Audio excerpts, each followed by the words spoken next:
Welcome to This Explainer. We are jumping right into the strategies hidden in the data today.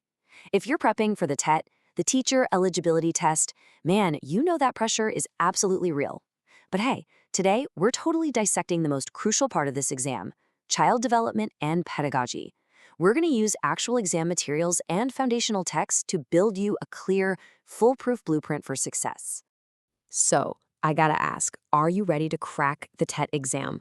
I know test anxiety can be completely overwhelming, especially when you're staring down a massive syllabus and wondering, where do I even begin? But hey, take a deep breath.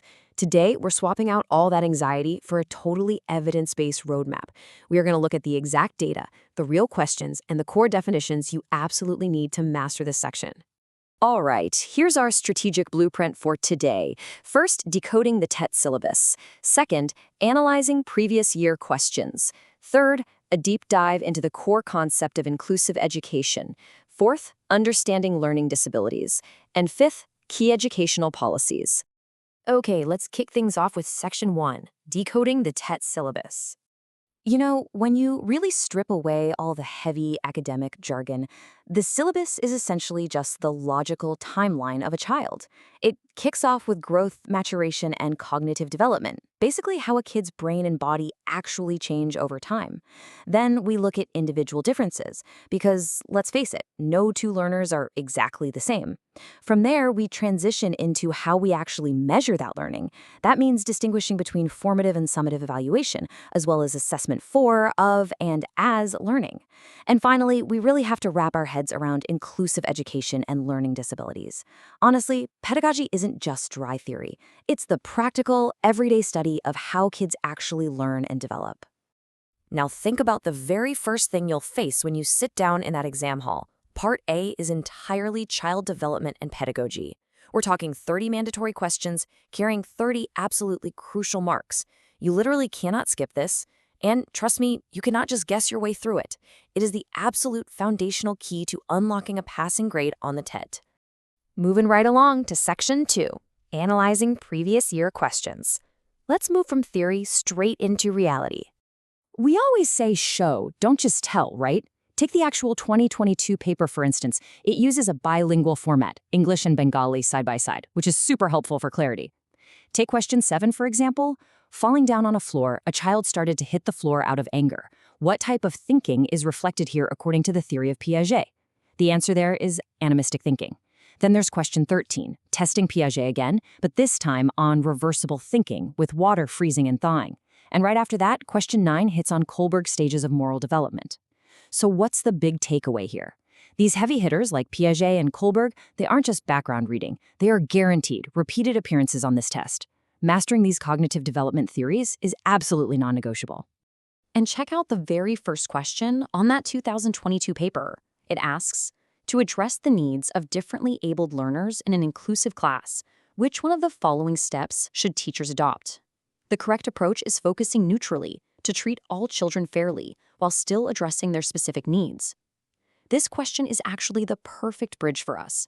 It takes us straight from our syllabus analysis right into our targeted deep dive.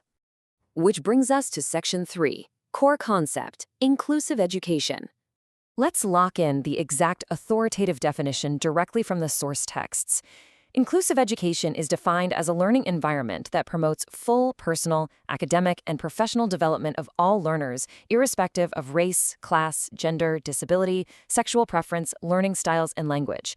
Now, I really want you to highlight the words all learners and irrespective of in your mind.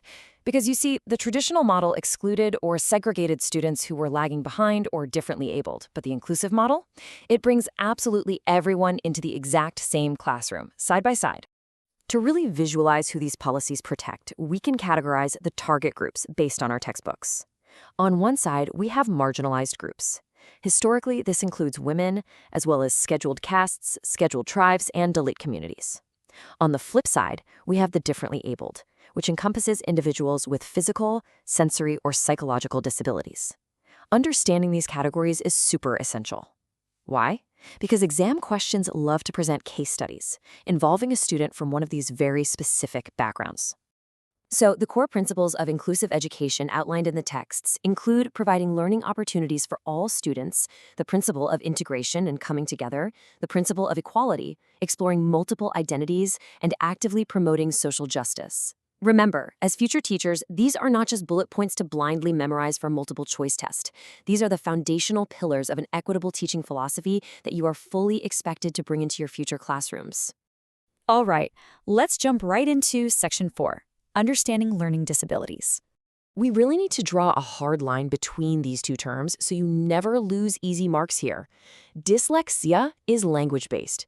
It involves difficulty with reading, spelling, and recognizing words. On the other hand, dyscalculia has the word calculus or calculate built right into it. It specifically affects a child's ability to perform mathematical calculations and understand math concepts. So just think, read versus calculate. Keep that hard line clearly in your head. Let's keep that rapid differentiation going. Dysgraphia has the root graph, which literally means to write. This is a learning disability specifically affecting the mechanics of written expression and handwriting. Dyspraxia, however, is a much broader issue related to processing sensations and physical movement. It affects coordination and motor skills. So, to sum it up, dysgraphia is specifically about writing mechanics, while dyspraxia is all about overall physical coordination. But, of course, we have to ground these definitions back in actual pedagogical practice. Just identifying these disabilities is only step one.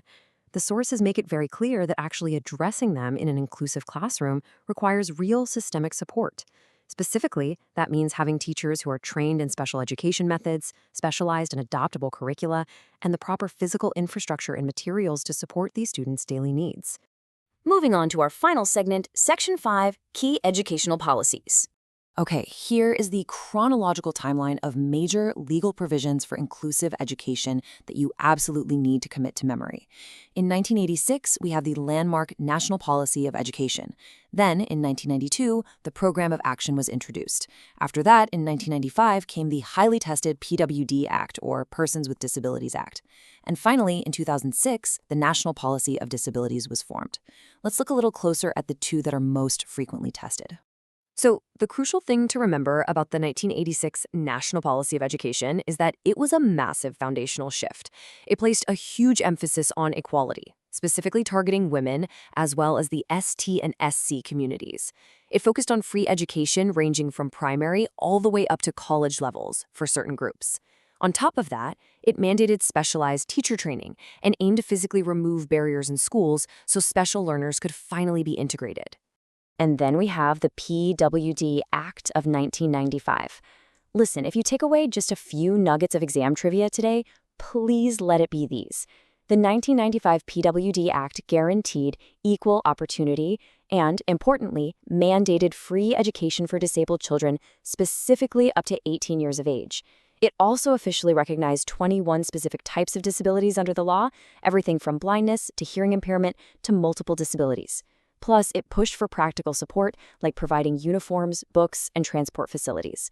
These specific details, especially the age limit of 18 and those 21 types of disabilities, are absolute prime targets for multiple choice questions. Wow, okay. We've decoded the syllabus, analyzed the questions, and totally mastered the concepts of inclusive education and learning disabilities. But I want to leave you with a final thought that goes way beyond the TET exam paper. When you finally pass this test, and trust me, you will, you're going to be standing in front of a real classroom filled with diverse, complex individuals. Knowing all of this theory, how will you adapt your teaching to ensure no learner is ever left behind?